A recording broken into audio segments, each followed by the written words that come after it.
மனோஜோட ஷோரூம்ல காமிக்கிறாங்க. அப்பதான் மனோஜ் ரோஹினியும் ஷோரூம்குள்ள என்டர் ஆகுறாங்க. அப்ப மனோஜ் இருந்துட்டு எனக்கு என்னமா அந்த மீனா மேலதான் சந்தேகமா இருக்கு ரோஹினி, அவதான் வந்து அம்மாவோட போட்டோ எடுத்து இந்த மாதிரி பண்ணியிருப்பா அப்படின்னு சொல்றாங்க.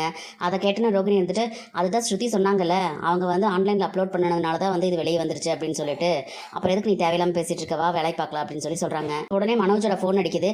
எடுத்து பார்த்தா அந்த சந்தோஷி சார் தான் கால் பண்ணியிருக்காரு. சார் சொல்லுங்க சார், குட் மார்னிங் சார் அப்படின்னு சொல்லி பேசுறாரு. நான் நல்லா இருக்கேன் சார், நீங்க நல்லா இருக்கீங்களா அப்படின்னு சொல்லி கேட்டுட்டு பிசினஸ் எல்லாம் நல்லா போயிட்டு இருக்கு சார் அப்படின்னு சொல்லும்போது அவர் ஏதோ சொல்றாரு. ஓ அப்படியா sir, thank you sir, thank you very much sir அப்படின்னு சொல்லிட்டு ஓகே சார் நான் வச்சுறேன் சார் அப்படின்னு சொல்லி வச்சுறாரு. ரோஹினி ரோஹினி அப்படின்னு சொல்லிட்டு ரோஹினி பிடிச்சிட்டு சந்தோஷமா பேசுறாரு. என்னாச்சு மனோஜ், சொல்ல என்ன விஷயம் அப்படின்னு சொல்லி கேட்குறாங்க. நம்மளோட பிசினஸ் இந்த மந்த் ரொம்ப நல்லா நடந்திருக்கு ரோஹினி, அதனால சந்தோஷ் சார் வந்து நமக்கு இன்சென்டிவ்ஸ் எல்லாம் கொடுத்துருக்காரு, 10 lakhs நமக்கு காமிச்சிருக்காரு ரோஹினி அப்படின்னு சொல்றாங்க. என்ன மனோஜ் சொல்ற அப்படிங்கும்போது இங்க பாரு அப்படின்னு சொல்லிட்டு போன் எடுத்து காமிக்கிறாரு. ரோஹினி அதெல்லாம் எடுத்து பாக்குறாங்க. அதை பார்த்தோன்னு ரோஹினியோட மூஞ்சில அப்படியே 1000 watts பல்ப் எரியுது. ஆமா மனோஜ் நிஜம்தான் அப்படின்னு சொல்லிட்டு கங்க்ராட்ஸ் மனோஜ் அப்படின்னு சொல்லிட்டு அவங்களுக்கு சொல்றாங்க. பாத்தியா ரோஹினி, நம்மளோட பிசினஸ் வந்து நல்லா டெவலப் ஆக ஆரம்பிச்சிருச்சு, எல்லாம் இந்த போட்டோ வந்த ராசி தான் அப்படின்னு சொல்லிட்டு, எங்க அந்த போட்டோ அப்படின்னு சொல்லிட்டு கடையில வேலை செய்யற பையனை கூப்பிட்டு அந்த போட்டோ எடுத்துட்டு வந்து இங்க வெய்ய அப்படின்னு சொல்றாரு. அந்த பையன் எடுத்துட்டு வந்து அந்த போட்டோ மாட்டணும்னு போட்டோ தொட்டு கும்பிட்டு எல்லாம் இதோட ராசி தான் அப்படின்னு சொல்றாங்க. அதை கேட்டோன்னு ரோஹினி வந்துட்டு இங்க வா மனோஜ், எதுக்கு இந்த வேண்டாத வேலை, ஆண்டி என்ன சொன்னாங்க வீட்டுல, ஷோரூம்ல இந்த போட்டோ மாட்ட வேண்டாம்னு சொன்னாங்கல்ல, அப்ப எதுக்கு நீ மாட்டுற அப்படின்னு சொல்லி கேட்கும்போது இந்த போட்டோ வச்ச ராசி தான் ரோஹினி, அதனால தான் சொல்றேன் அப்படிங்கும்போது வேண்டாம் ஆன்டிக்கு இது என்னைக்காவது ஒரு நாள் வந்து இந்த ஷோரூமுக்கு வரும்போது பார்த்தாங்கன்னா நான் அவ்வளோ தூரம் மாட்ட வேண்டாம்னு சொல்லியும் உனக்கு காசு வருது அப்படிங்கிறக்கு வேண்டி என்னோட போட்டோ அசிங்கமா இந்த மாதிரி மாட்டிருக்கியான்னு சொல்லி கேட்பாங்க அப்படின்னு சொல்லிட்டு ரோஹினி சொல்றாங்க. ஆமா அதுவும் கரெக்ட் தான், அப்புறம் அம்மா என் மேல கோவப்படுவாங்க அப்படின்னு சொல்லிட்டு அப்ப அந்த கடை பையனை கூப்பிட்டு இந்த போட்டோ எடுத்துரு அப்படின்னு சொல்றாங்க. சரின்னு சொல்லி அந்த பையனை போட்டோ எடுத்துட்டு போயிடலாம். இப்பதான் எனக்கு ரொம்ப சந்தோஷமா இருக்கு ரோஹினி, இனிமே வந்து நம்ம படிப்படியா முன்னேறிடுவோம் அப்படின்னு சொல்லிட்டு மனோஜ் சொல்லிக்கிட்டு இருக்காரு. அந்த நேரம் பார்த்து அந்த பார்க் ஃப்ரெண்ட் வந்து உள்ள வராரு. என்னப்பா நல்லா இருக்கியா அப்படின்னு சொல்லி கேட்கும்போது ஓ சூப்பரா இருக்கேன், நான் ஒரு குட் நியூஸ் கொண்டு வந்திருக்கேன் உனக்கு அப்படின்னு சொல்றாரு. என்ன இது இன்னைக்கு ஒரே குட் நியூஸா வந்துகிட்டு இருக்குது அப்படின்னு சொல்லிட்டு மனோஜ் சொல்றாரு. வேற என்ன குட் நியூஸ் அப்படின்னு சொல்லிட்டு அந்த பார்க் ஃப்ரெண்ட் கேட்கிறாரு. உடனே இல்ல இந்த மந்த் வந்து பிசினஸ் நல்லா நடந்திருக்குதுன்னு சொல்லிட்டு சந்தோஷ் சார் இன்சென்டிவ்ஸ் எல்லாம் அமைச்சிருக்காரு அப்படின்னு சொல்றாரு.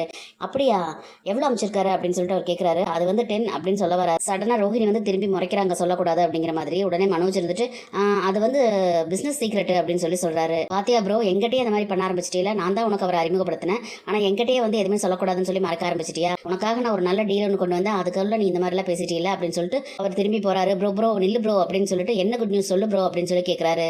நான் பார்க்குக்கு போயிருந்தேன், அங்க ஒருத்தர் பார்த்தேன் அப்படின்னு சொல்றாரு. பார்க்ல இருக்கிறவன் ஏதாவது வேலை வெட்டி இல்லாம இது பண்ணிட்டு இருப்பா, அதையும் சொல்றக்கா இங்க வந்த அப்படின்னு சொல்லி கேட்கிறாரு மனோஜ்.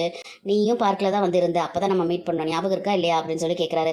சரி சொல்லுங்க ப்ரோ என்ன விஷயம் அப்படின்னு சொல்லிட்டு கேட்கிறாரு. பார்க்ல எனக்கு ஒரு ஃப்ரெண்ட் அறிமுகமாயிருக்காரு அப்படின்னு சொல்லும்போது என்ன அவனுக்கு வேலை வேணுமா, பார்க்ல படுத்து தூங்குறவன்லாம் நல்லா வேலை செய்ய மாட்டா, அப்படிலாம் வேலையெல்லாம் அவனுக்கு கொடுக்க முடியாது அப்படின்னு சொல்லிட்டு மனோஜ் சொல்றாரு. உடனே அந்த பார்க் ஃப்ரெண்ட் வந்து மனோஜ் கையை தடுத்துட்டு பழச நினைச்சு பாரு, நீயும் அங்கதான் படுத்து தூங்கிட்டு இருந்த, ஞாபகம் இருக்கா அப்படின்னு சொல்லி கேட்கிறாரு.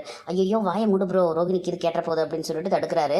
பழசை என்னைக்குமே மறக்க கூடாது, ஞாபகம் வச்சுக்கோ, இப்போ நான் சொல்ல வரது கேட்கறியா இல்லையா அப்படின்னு சொல்லி கேட்கிறாரு. சரி சொல்லு என்ன விஷயம் அப்படின்னு சொல்லி கேட்கும்போது எனக்கு கதிர்னு ஒரு ஃப்ரெண்டு வந்து அங்கே பழக்கமாயிட்டாரு, அவர் ரொம்ப நல்ல டைப்பு, ஃபாரின்லாம் நிறைய பிஸ்னஸ் பண்ணிக்கிட்டு இருக்காரு, அவருக்கு சொந்தமான பங்களா ஒன்று ஈசிஆரில் இருக்கு, அது வந்து இன்னைக்கு மார்க்கெட் வேல்யூக்கு 5 crore வருது, ஆனால் அதை வந்து 3 crore சேல் பண்ணுறதுக்கு தயாராக இருக்காரு, அதனால நீ வாங்கு அப்படின்னு சொல்றாரு.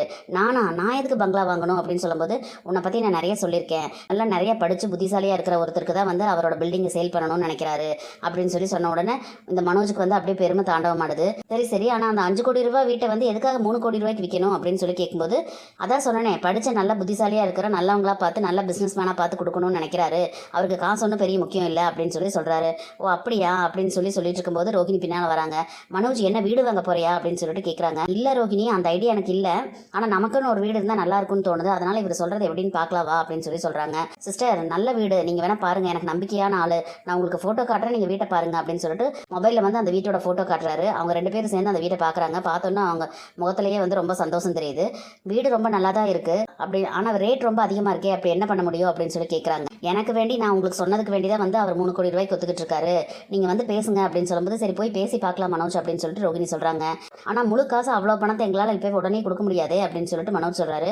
இல்ல ஃபர்ஸ்ட் நம்ம இனிஷியல் அட்வான்ஸா ஒரு அமௌண்ட்டை கொடுத்துடலாம், அதை இப்போ உனக்கு இன்சென்டிவ்ல வந்திருக்குன்னு சொன்னல, அது அட்வான்ஸா கொடு, அதுக்கப்புறமா கொஞ்சம் கொஞ்சமா அவர்கிட்ட கொடுக்குற மாதிரி ஏதாவது பண்ணிக்கலாம் அப்படின்னு சொல்றாங்க. சரி நம்ம நாளைக்கே போய் அந்த வீட்டையும் பார்த்து அந்த ஓனரையும் பார்த்து பேசிட்டு வரலாம் மனோஜ் அப்படின்னு சொல்லிட்டு ரோகிணி சொல்றாங்க. அப்போ வீட்டை வாங்கலான்னு சொல்கிறேன் அப்படிதானே ரோஹினி அப்படின்னு சொல்லும்போது போய் பார்க்கலாம் மனோஜ் அப்படின்னு சொல்லிட்டு ரோஹினி சொல்கிறாங்க. என்ன இன்னைக்கு தொடர்ந்து நல்லதாவே நடக்குது அப்படின்னு யோசிச்சுட்டு இருந்த மனோஜ் வந்துட்டு விஜயோட ஃபோட்டோ எடுத்துகிட்டு போன பையனை யோசிச்சுட்டு ஓடி போய் டே அந்த ஃபோட்டோ வாங்க வச்சுட்டியா கொண்டாடாங்க அப்படின்னு சொல்லிட்டு கூப்பிட்றாரு. அந்த பையன் வரான், திரும்ப அந்த ஃபோட்டோ இருந்த இடத்துலயே மாட்டு அப்படின்னு சொல்கிறாரு. இந்த ஃபோட்டோ வந்த நேரம் தான் வந்து எனக்கு தொடர்ந்து நல்லதான் நடந்துட்டு இருக்குது அப்படின்னு சொல்லிட்டு கையெடுத்து கும்பிடுறாரு நல்லா. பின்னாலே போன ரோஹிணி வந்துட்டு மனோஜ் எதுக்கு இந்த ஃபோட்டோ இப்போ திரும்ப மறுபடியும் எடுத்துகிட்டு வந்து மாட்டுற அப்படின்னு சொல்லி கேட்குறாங்க. என்ன ரோஹிணி உனக்கு புரியலையா? இந்த ஃபோட்டோ வந்ததுக்கப்புறம் தான் வந்து நமக்கு நல்ல ப்ராஃபிட்டு வீடு எல்லாமே அமைஞ்சு வந்துட்டு இருக்குது. இது இங்கே தான் இருக்கணும் அப்படின்னு சொல்லி சொல்கிறாரு. இங்கே பாரு மனோஜ், அதான் ஆண்டி இங்கே மாட்டக்கூடாதுன்னு சொன்னாங்கல்ல அப்படின்னு சொல்லிட்டு ரோஹிணி சொல்கிறாங்க. நீ கவலைப்படாத ரோஹிணி, நான் அம்மா கிட்ட டெக்னிக்கலாக பேசிக்கிறேன், நீ பேசாம இரு அப்படின்னு சொல்லிட்டு இருக்காரு. அப்போ அந்த பார்க் ஃப்ரெண்ட் வந்துட்டு சரி ப்ரோ, நான் வந்து அந்த ஓனர் கிட்ட பேசிட்டு எப்போ வந்து பார்க்குறதுன்னு சொல்லி முடிவு பண்ணி சொல்கிறேன் உங்களுக்கு, நான் கிளம்புறேன் அப்படின்னு சொல்லிட்டு சரி பாய் சிஸ்டர் அப்படின்னு சொல்லிட்டு ரோஹிணி கிட்டையும் சொல்லிட்டு அவர் கிளம்பிடுறாரு. அவர் அப்படி சொல்லிட்டு கிளம்புனதுக்கப்புறமா டைம் ரொம்ப நமக்கு நல்லா ஒர்க் அவுட் ஆகுது ரோஹிணி, இந்த ஃபோட்டோ இனிமேல் இங்கேயே தான் இருக்கணும் அப்படின்னு சொல்லிட்டு அவர் கையாலேயே எடுத்து கொண்டு போய் மாட்டுறாரு. அதை வந்து பார்த்து முறைச்சிட்டே நின்றுட்டு இருக்காங்க ரோஹிணி. இனி என்னெல்லாம் நடக்க போகுதுன்னு சொல்லி நம்ம பொறுத்து இருந்து பார்க்கலாம் ஃப்ரெண்ட்ஸ். நம்ம வீடியோ பிடிச்சிருந்தா லைக் பண்ணி சப்ஸ்கிரைப் பண்ணுங்கள். தேங்க்யூ.